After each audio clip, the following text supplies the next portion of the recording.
Hi, I'm Scott from Ball and Doggett, and I'm here today with Sean Weir from Kwik Kopy Bankstown, and we're here to talk about the Roland VersaOBJECT DG MO-240. Sean, tell me a bit about Kwik Kopy Bankstown first, before we get into the machine. Tell me a bit about your business and maybe how it's sort of changed over the last 5 years.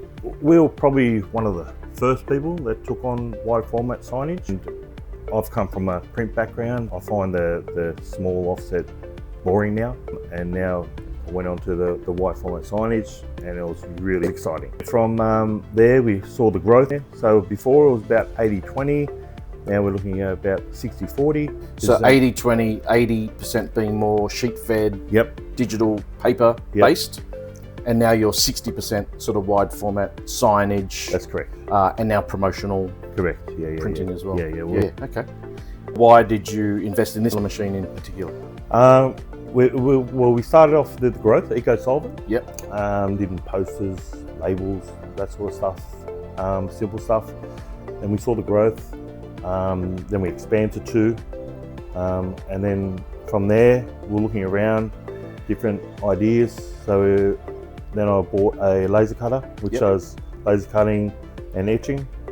That was good, but we were just missing that one final piece, which was the UV promotional stuff. And so then I did my research on it, and it came down to a couple of suppliers, probably 3. So you spoke to Brad Crichton, who's our equipment manager. And he helped you. He helped me nutted it down, and found the sweet spot. Explained to me about all 3 machines, what their pros and cons are. We picked Roland, which suited us perfectly. It was clean, it was quick. The height was the largest height in the category. Height as in, so allowing you to print on. So it's a 250mm height. So you print on boxes and things like that. And then installation, it was pretty easy. That was all Roland that did that. And they helped the training wise. Simon from Roland, they were really good. Great. It was pretty simple. So training really was only 3 hours. So and simple as. And so since you've got the machine, what are some of the things that you've been printing on? I like to print on anything. Golf balls, drink bottles. At the moment we're doing sort of Christmas theme, so we're doing baubles on wood, acrylic. Some reindeer, snowmans, gingerbread man, fabrics. And so some of these things are flat surfaces, but with things like you said, golf balls and stress balls, being more of a rounded surface or more of a trickier sort of surface. How do you go about printing on something like that? Is that easy to do? No, it's a learning curve. I think you were talking about these jigs here. So that's something that you made so that you can print on the golf balls? That's correct. So this is a golf ball jig. Basically it sits to the height of the golf ball, which was just above. And you overspray, there's a big thing about overspray, hence why you've got to have the filling. You've got to have overspray that it takes it on. And so the golf balls just sit in there and you can do however many this is at a time. And that'll take literally 2 minutes to do that full rack. Wow, okay. And then print-wise, so the color gamut that you can get with this machine?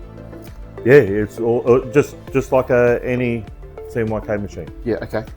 Gamut's great. And you said you can do varnishes and white ink? And our machine's set up. You can get your machine set up in different formats. We've got a gloss and a primer and a white. So CMYK, gloss, primer, white. So and why the primer is because of hard to stick surfaces like plastics. You need a primer on, put down first, and then sort of seals it, and then you print your ink over the top. What are some of the new areas or new opportunities that you found? So we had to work out a way of maximising our profit. You get a better job than sending it, outsourcing it. You got control of it, you make more money on it, and the customer keeps happier. Particularly if there's last minute changes, or if there's That's right. other little things that you need to do. Having the control obviously means less stress, less time. That's correct.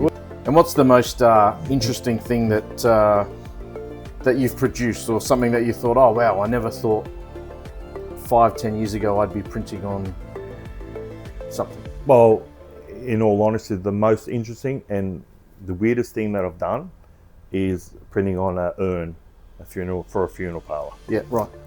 We print on the box, and it came out fantastic. Okay. But otherwise, it's just super exciting. Or you can print on anything. Yeah. Do you have any sort of recommendations or any sort of other feedback other than everyone buying one? Yeah, no, absolutely. Get into it, because what it does is it creates whole new markets. Yep. And it's very, very simple. Yep. It doesn't take up a lot of room in your shop, and it's you already got the clients there. Yep. And with jigs and everything, don't let that hold you back, because it's you don't have to do jigs for every single item. Sure. And if you do need a jig, you can get someone to make it for you. There's always people there to do it. I'm one. I can do it for you. So there's really nothing holding you back. It's not really that expensive. Yeah. Okay. And the process itself, from design to print is not unlike printing a vinyl, printing stickers, printing on paper. You've got your design. Yep. You use the same software as printing your wide format as printing on here. So there's no difference. So you're doing it now. Yeah, awesome. Thanks for your time. Thanks for talking to us about the Roland VersaOBJECT MO-240. Appreciate your time, and can't wait to see all the other interesting and amazing things you're going to do with it. No, thank you very much.